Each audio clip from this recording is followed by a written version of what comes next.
bien, il ne faut pas avoir peur d'aller cogner à ces ressources-là parce que souvent, c'est des choses qu'on ne connaît pas.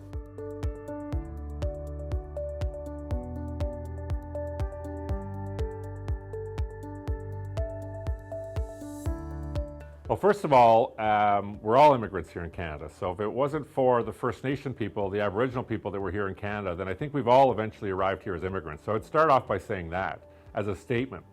And if somebody had a question after that, I would ask them a question. Do you want your business to shrink or do you want it to grow? Because if you want it to grow, you have to bring new talent in. And it's not just Hawkesbury or Eastern Ontario or Western Quebec, it's the whole country. Our country cannot keep up to the demands of our GDP. We can't grow at the rate we expect with the birth rate in Canada. It's simple economics. Bien, je dirais de commencer plus tôt que plus tard. Premièrement, c'est un processus qui est assez long, mais qui vaut la peine, qui vaut la chandelle. En termes anglais, des fois, c'est un game changer. Mon histoire, mon expérience a très, très bien été. Je suis très satisfaite. Et c'est ce que ça m'a appris, de vraiment sortir en dehors de ma zone de confort et d'aller voir. De ne pas toujours être craintif, mais aussi d'avoir un esprit très ouvert, puisque au lieu de mettre une barrière à ce que j'attendais, je me suis ouvert et juste ça, c'est un gros pas vers l'avant pour l'économie de la région. Le seul conseil que je peux donner, c'est inverser les rôles, puis regardez un peu si vous deviez aller, je dis le Sénégal, aller n'importe où sur la planète où les situations sont plus ou moins, sont pas comme au Canada, bien, vous allez voir que c'est toute une adaptation. Donc, en débarquant de l'avion, faites juste vous rendre compte que vous avez une valise dans vos mains, puis vous venez améliorer votre sort. Donc, il faut aider ces gens-là. Puis l'avis aussi que je donnerais, c'est que c'est pas quelque chose aussi qui est facile quand vous faites la première fois. Mais la bonne nouvelle, c'est qu'il y a des gens qui sont là pour vous aider, que ce soit là, dans le recrutement, que ce soit là, dans la bienvenue. Moi, j'ai appris là, de façon personnelle que la grande partie, c'est le logement. C'est très difficile de faire du recrutement à l'international s'il n'y a pas une place à loger, surtout dans les premiers mois quand les gens viennent et s'installent dans la région. Donc, pour moi, c'est vraiment les messages que je veux envoyer. C'est nécessaire, mais il faut le faire ensemble. C'est que, vous n'avez rien à perdre parce que je vous garantis que les gens qui viennent de l'international, c'est des employés qui sont sérieux, qui sont compétents, qui ont un beau bagage d'éducation et d'expérience. C'est des gens qui sont extrêmement fiables et stables et vont être fiers de travailler pour votre compagnie.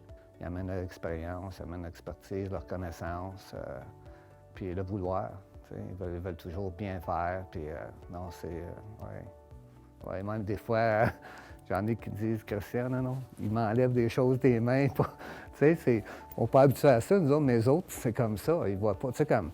Puis moi, mais non, je suis capable, je peux le faire, on va le faire ensemble, tu sais, comme, c'est un travail d'équipe. Premièrement, préparez votre équipe, renseignez-vous sur la différence entre les cultures, puis sortez de votre zone de confort, essayez-le de cette façon-là.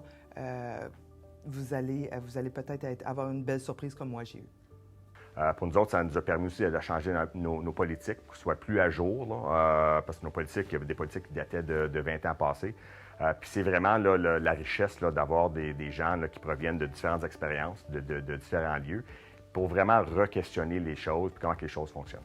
So if the country is going to grow, we need to bring skilled labor into the country.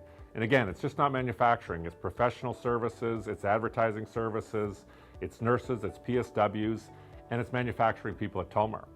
So if you want your business to grow, you need to figure out a way to attract talent, and attracting that talent from abroad is probably the best way to get there. Il y a des ressources, là, des centres d'emploi de Prescott Russell. Il y a des aides qui sont possibles. Bien, il faut aussi se servir de ça. Puis ça aussi, pour l'employeur, bien, il ne faut pas avoir peur d'aller cogner à ces ressources-là parce que souvent, c'est des choses qu'on ne connaît pas. Donc moi, je vous dirais, sauter les 2 pieds dans cette solution-là.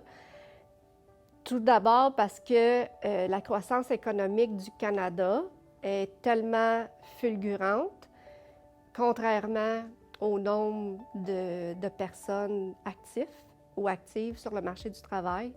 Donc, tôt ou tard, il va falloir aller dans les bassins sous-représentés. Vois-tu, des fois, les gens vont regarder qu'il y a un coût hein, il y a un coût. C'est quand même un bon coût, mais pour moi, c'est un très bon investissement.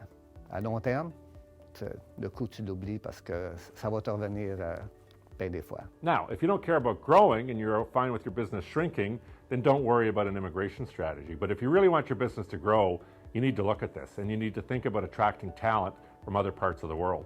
C'est d'avoir une ouverture d'esprit par rapport à la situation, puis le phénomène d'aider des gens, aider son prochain. C'est un peu ça. C'est un peu ça.